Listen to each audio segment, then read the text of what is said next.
السلام عليكم ورحمة الله وبركاته. ازيكم حبايب قلبي؟ عاملين ايه؟ يا رب تكونوا بخير وفي اتم صحة واحسن حال. حبايب قلبي، النهاردة هنعمل حاجة جميلة جدا، اختراع حاجة تحفة جميلة جدا جدا، هيعجبكم ان شاء الله، وحاجة ترندي جدا على الفيسبوك اليومين دول. هنعملها بطريقة سهلة وبسيطة جدا. يلا معايا نبدأ الفيديو ونشوف احنا عملناها ازاي. عايزة منكم قبل ما نبدأ الفيديو لايك وشير وسبسكرايب للقناة، واللي اول مرة يشوف القناة يشترك ويفعل زر الجرس علشان يوصلوا اشعار بكل فيديو جديد احنا بننزله. انا جبت هنا نص كيلو كنافه وفركته، كنت حاطاه في الفريزر وفركته كويس كده، ونزلت عليه بمعلقتين كبار سكر بودر، وهقلبهم كده كويس جدا لحد ما الكنافه تتغلب بالسكر. وبعد كده هبدا انزل عليهم بنص كوبايه سمنه، ونقلب برضو الكنافه ونغلف الكنافه بالسمنه. ودي كانت اول خطوه في المفاجأة بتاعتنا النهاردة، او الحاجة الحلوة بتاعتنا النهاردة.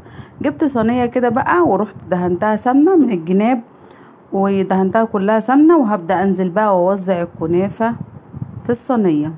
وزع بقى الكنافة كويس جدا علشان ما تبقاش حتة فيها كنافة وحتة لا. وباجي كده بالصينية وببدأ اضغط كده بايدي لحد لما اسويها واخليها كلها 100 100. نيجي لتاني خطوة. معايا هنا لتر من الحليب، حطيت فيه 4 معالق نشا، 3 معالق كبار كريم شانتيه، معلقتين دقيق ومعلقتين سكر. ما تزوديش السكر لان احنا كده كده هنسقيها بالعسل، بس علشان خاطر الكريمه بتبقى متطعمه بس بالسكر. هقلب كده على البارد شويه، وبعد كده هرفعها على النار.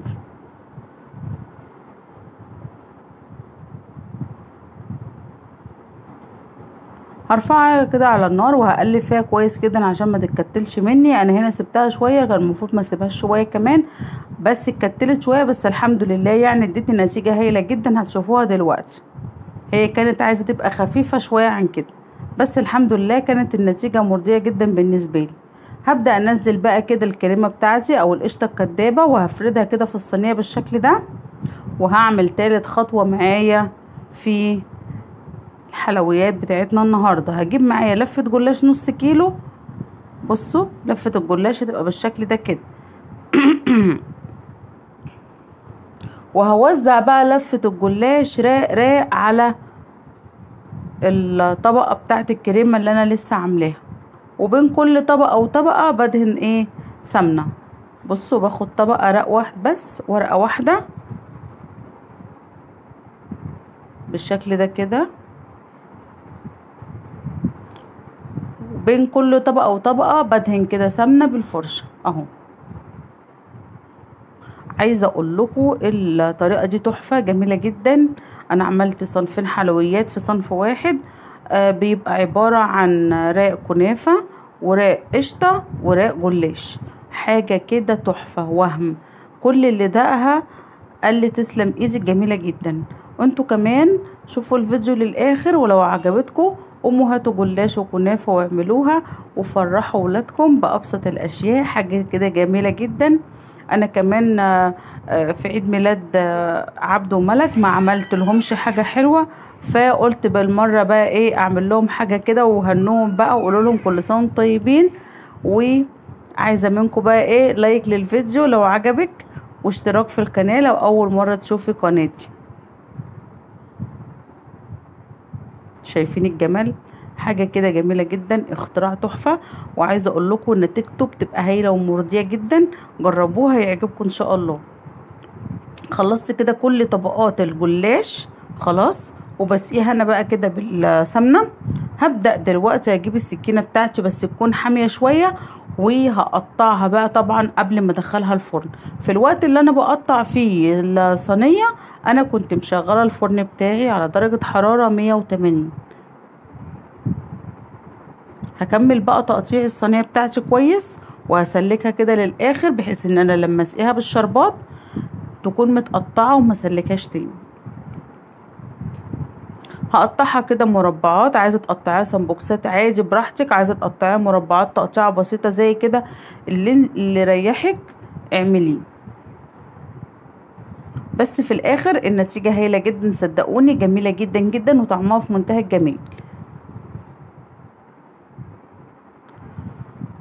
وهدخلها بقى الفرن في الوقت دوت على درجة حرارة 180 في الرف اللي في النص لحد لما تديني اللون التحفة دوت. واسقيها بالشربات. الشربات ده كان عبارة عن 3 كوبايات سكر عليهم 2.5 كوباية مية، عصرة ليمونة، وبعد ما طفيت عليه حطيت له ظرف فانيليا. وهنسقيها بقى وهي سخنة كده والشربات ساقع بالشكل ده كده. وهسيبها طبعا لما تبرد خالص خالص خالص، وبعد كده هبدأ اقطعها.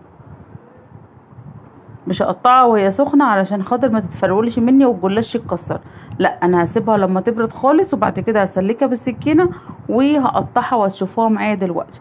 عايزة اقول لكم النتيجة كانت هايلة جدا، طعمها تحفة في منتهى الجمال. ان شاء الله تعجبكم وتنور رضاكم. ولو عجبتكم اضغطوا لنا لايك للفيديو واشتراك في القناة للي اول مرة يشوف القناة. بصوا شايفين الجمال؟